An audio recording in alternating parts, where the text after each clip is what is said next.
Merry Christmas, you filthy animal. Hello everyone and welcome back to the channel and welcome back to another HOI video here. This last week I decided to put up a poll over on the community tab and I asked you guys what did you guys want to see for content this week. I gave you three options. I said we can do suggest a requester, find something new on Steam, or we can jump back into Equestria At War.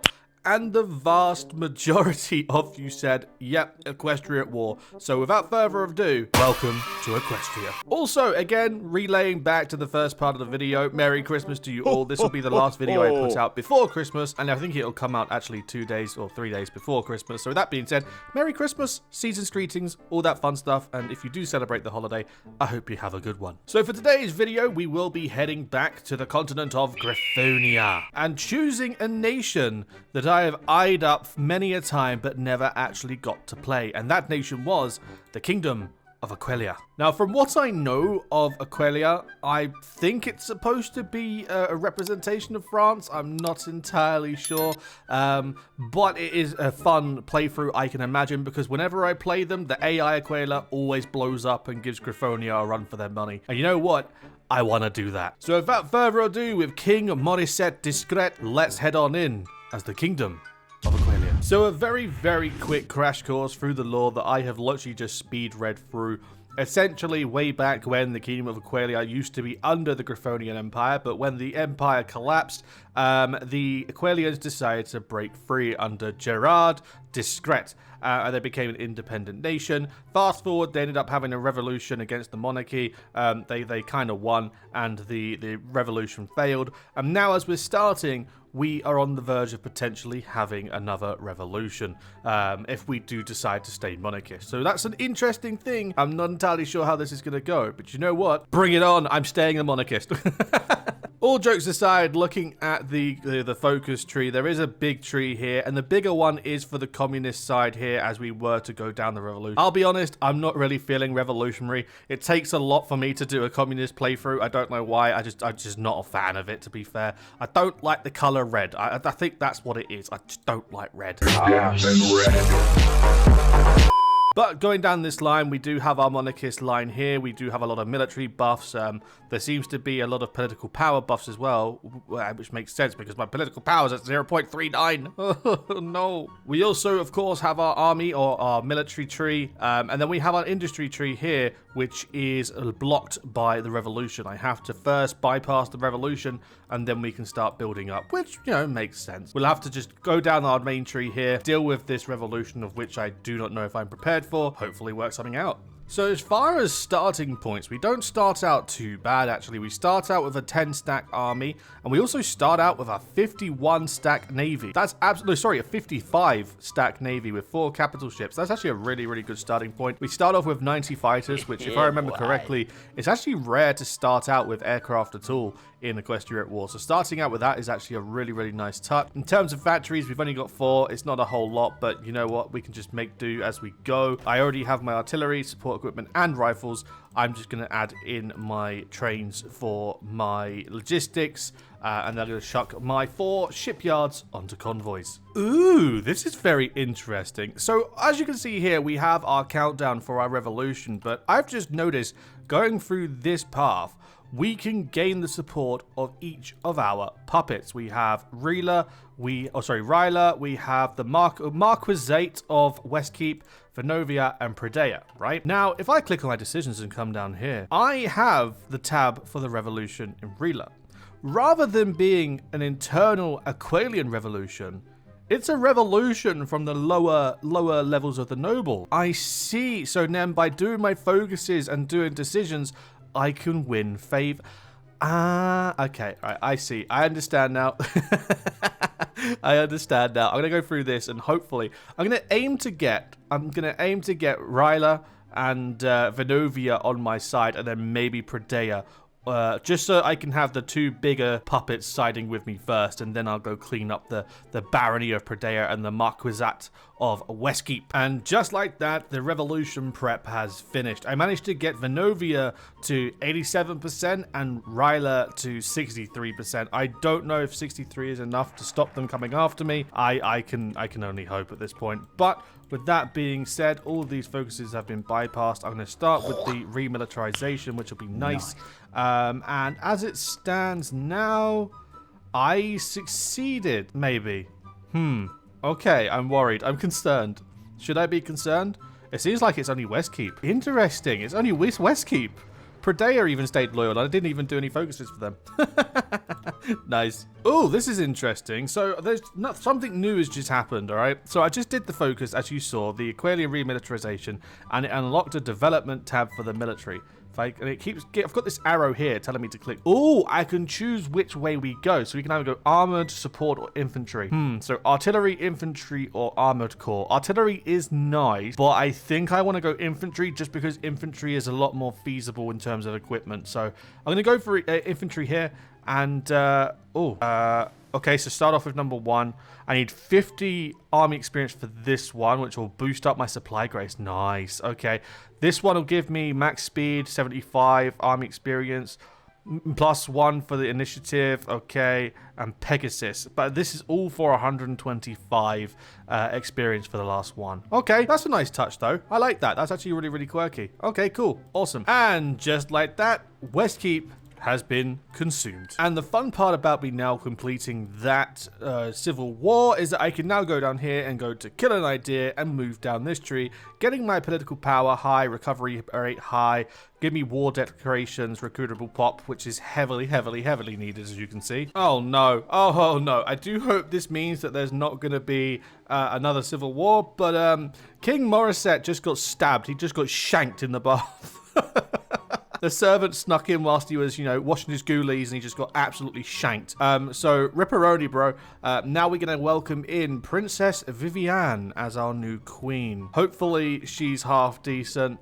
There's no negative bonuses. She's good. Awesome. Right, Viviane, welcome along.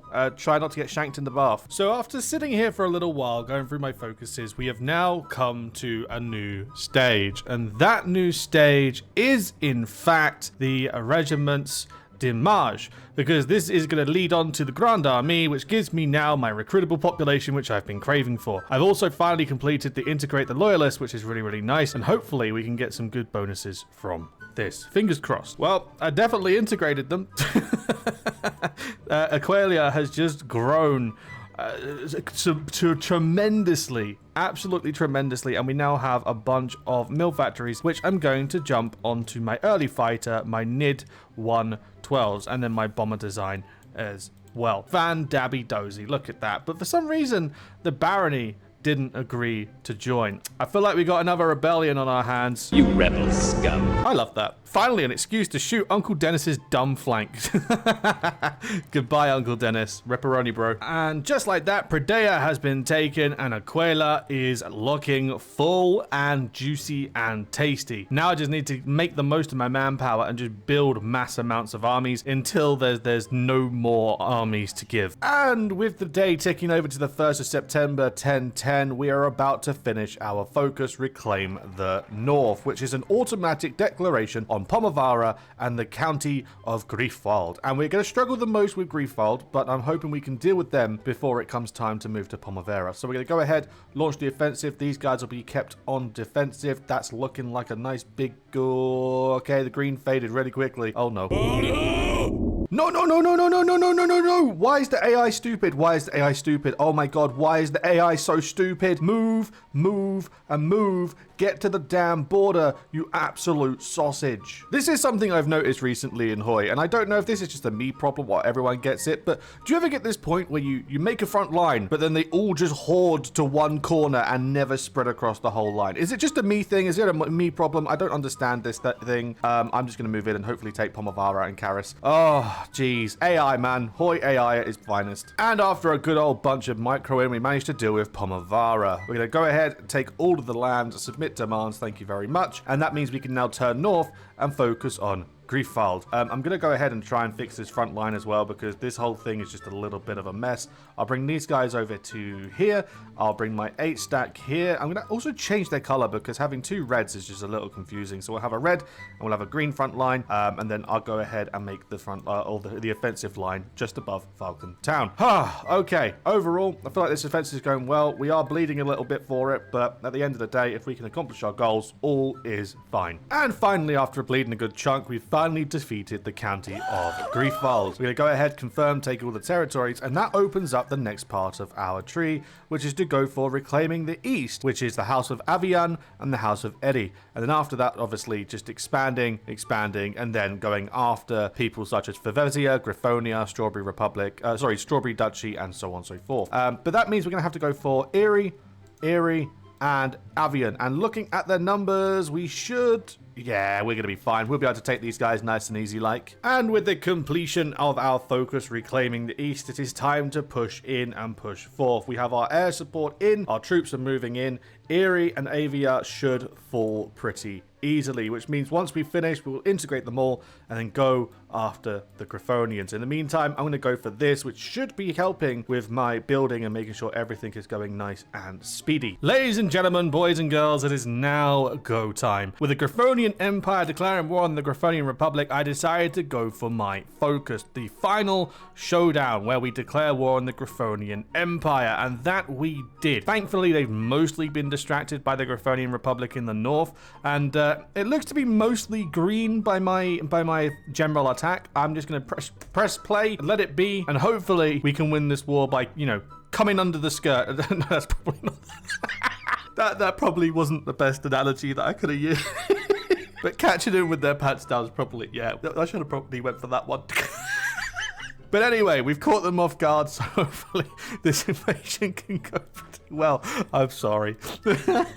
Okay, so far so good. We are in a bit of a strange position, because although we are pushing, we are starting to lose it a little bit, especially over here on the eastern flank.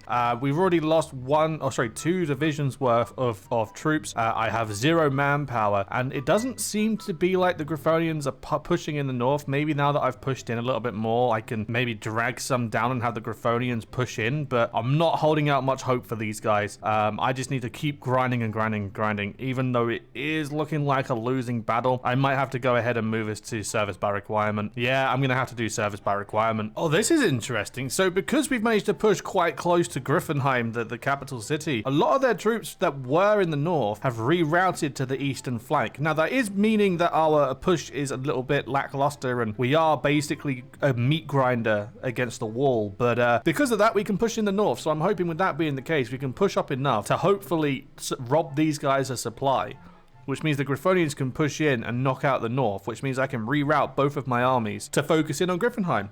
At least, I hope so. That's the plan. This is insane. I just managed to get one hell of an encirclement. Look at that. Look at all the goodies in there. Granted, they're mostly the Irite Arcanate, which is this homeland. But I managed to get a good chunk of the Griffonian troops in here as well. If I can take this and secure this and reroute these troops back onto the main line, Griffonheim is not going to last long. I'll be able to win this war fairly easily. I just need to deal with this pocket, which is not looking good. Oh my lord. Okay, I need to reroute everything onto this pocket. Pocket. Body.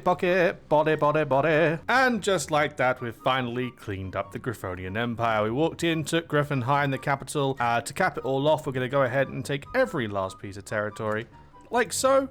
And just like that, the Great War has come to an end. Obviously, we have the Griffonian Republic in the north that I kind of want to go after because of, you know, payback for when we played as the Black Bandits. But I need to wait and see, because we have Wingbody, we have the Griffonian Republic. I'm just going to go off camera right now, do a little bit of quiet building. I need to wait anyway off camera, because for all I know, I might get a new focus tree come 1021 or something. Like, you know how sometimes there's a tree hidden. So I'm going to go about my business, do my focuses, wait until like 18 or 21 or 16 or something, just to see if anything happens. If nothing does, I'll eat Griffonia and maybe Wingbody. If something does happen, I'll let you know. But I'll let you be. I'll let you be. Well, it seems like it's the long-awaited update time. We seem to have a war on our hands, ladies and gentlemen. The Griffonian Republic asked us to give back the Griffonian lands, and we said, hell no. We bled for this land. We're going to keep it. And in reaction, they declared war. I can't say I'm surprised, but it is what it is. So we're going to load on up. I'm going to send my aircraft up to the north, and we are going to get ourselves all nice, pretty, and ready to take the fight to them. So without further ado, let's have some fun. Oh, wow. And fun indeed. We'll be having, like, good God, it's so much green. I love it. And look at all that manpower, finally. Oh, it only took forever to turn up. And after a very long war, we've finally taken the capital of Griffonia and brought them to an end. We're going to go ahead, click submit all, and take it. And just like that, the Kingdom of Aquelia is standing firm and beautiful. If you look quite carefully as well, this part here, it kind of looks like the jaw of a tiger. I don't know if it's just me imagining it, but like you get the front fang, you've got the front of the nose, the forehead, the eye, the bottom of the jaw. It's like this is the tiger's mouth getting ready to consume the whole world.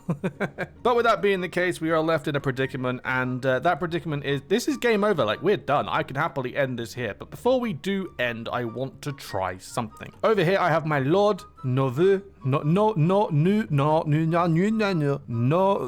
I don't, dude, I can't French, okay? Just go easy on me. Anyway, we have proclaimed the Empire's defeat, and we have form a united North Griffonian state, which will basically release the Northern Griffonians as a puppet, which I don't want to do. So I'm going to proclaim the Empire's defeat, and just like that, I'm not entirely sure what it will do. Vive la Imperatrice, nice, okay.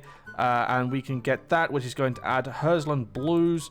We are now an Empress, and it should give us, Empire of Aquelia, Grand Principality of Hertzland, and we now have a new focus tree, I think. Oh my god. Becky, look at those buffs. And we can also do Empress of Aquelia. So it's basically just adding and fixing the economy. So it's not an awful lot to do. I suppose I'll go through this tree off camera. If there's anything to note or anything major that pops out, I'll go ahead and point it out. But from what I can see, I don't think there's a whole lot. I think it's just building up the nation and such. Okay, small update, and we have now completed the new focus tree. With one focus remaining, we need to get to work. With all of my focuses, I have now fixed my economy. We are now looking nice and gravy. I have integrated all of my territories. All that is left to do is to annex these territories here. As we can see, they give me declaration of war, release the Northern Griffonians as a puppet state, and then this. I need to choose a new marriage partner for our Empress, and I have options. I have Aurélie Gravelotte, Marius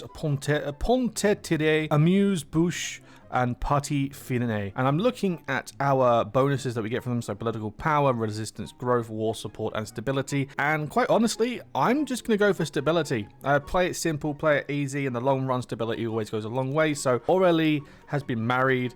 We now have our stability buff. So far, so good. Our first war of expansion after which we became emperor or empress of basically Griffonia has become very successful, which is fantastic. So all we need to do now is just follow through and just keep on doing what we're doing. Just go through the expansion list slowly one by one. I'm going to go ahead and release North Griffonia like so. There we go. We now have the Grand Duchy of Cloudberry led by Benth Brandt, which is quite nice. We also have, as the leader of Herzland, we have Grand Prince Rudolf of Weisskopf. There is a justification of war being made on us by the Greater Lakes. That's fine. We need to go after them at some point anyway. But yeah, I'm just going to go off camera, do all of these wars off camera, and I'll probably meet you once we're done with the expansion. Okay, as you guys can see, we are now in 23, way past the 1018 landmark that I set. I've been going through the missions. It's taken me quite a while. The reason I've held off is because I want to make sure I complete the last focus, and to do that, I basically need to be the last power on the continent, getting rid of these guys down here. Now, although some of these are not looking too confident, especially this one, my main concern is to test out these two. These are my tank divisions, and the reason I want to test them out is because my tank division template has 1500 breakthrough, and I want to see how effective it is. So without further ado, wait for the day to tick over, and baby, it's game time. So calling all of my little allies into the show. We're going to have it. Oh my god. Okay, granted, there is no competition. There is no defense to worry about, but that's just crazy. That is absolutely mind-boggling to me. The fact that they have no divisions guarding their border at all is crazy to me. Also, since Wingbody seems to have cowered out, I'm going to make sure to go and get them. I've got to wait 30 days though. Well, ripperoni Wingbody, because they've got no troops guarding over here at all. So technically, my armored corps is literally just going to blitz right through their eastern flank. How is it? Let me have a look. For some reason, they're not rolling. Call to arms, please. Now let them through. How quickly? Oh my god. Oh my god. I'll be honest with you guys, this has gone a whole lot quicker than what I was expecting it to. These tank divisions are amazing. And it's finally all done. We can finally go home. Reina, Abyssinia, Toulouse, Wingbody, Ney, Thamau, and Astoria. Come to Papa. I'm taking it all. Thank you very much. And now that's all done, I can re-establish Asterion, re-establish and unite Carthinia. And with these two focuses done, I'd like to think it's job done. Go home. At least I think so. Help me have a look. How is my last focus? It's now doable. Fantastic. And to finish, we have our last event. The Empress of Aquelia and all of Griffonia. It is good to be Empress, and indeed it is. Vivienne Discret is now Empress of Aquelia, a Camarilla leader, and Empress of Aquelia and all Griffonia. It's been a good run. It's been a good campaign. This has been surprisingly really fun. A lot more fun than the Bandits run that we did recently. But I'm really happy with how this one went. Please leave in the comment section down below what you guys would like me to cover next. Do you guys still want me to come back to Equestria At War? I feel like I've covered it so much. I don't know if there's anything more to see. I saw in their Discord they're trying to add something to do with consonants. I don't know enough about the mechanics to even comment on it, but it seems interesting to look at. But again, let me know in the comment section down below what you guys want me to cover next. But till then, thank you very much for watching. If you have enjoyed, don't forget to, of course, click the like button and, you know, subscribe. And I'll see you guys in the next video I do. Until then, have a good one. And most importantly, Merry Christmas. Have a good one, guys, and have a good New Year. See you later, guys, and laters.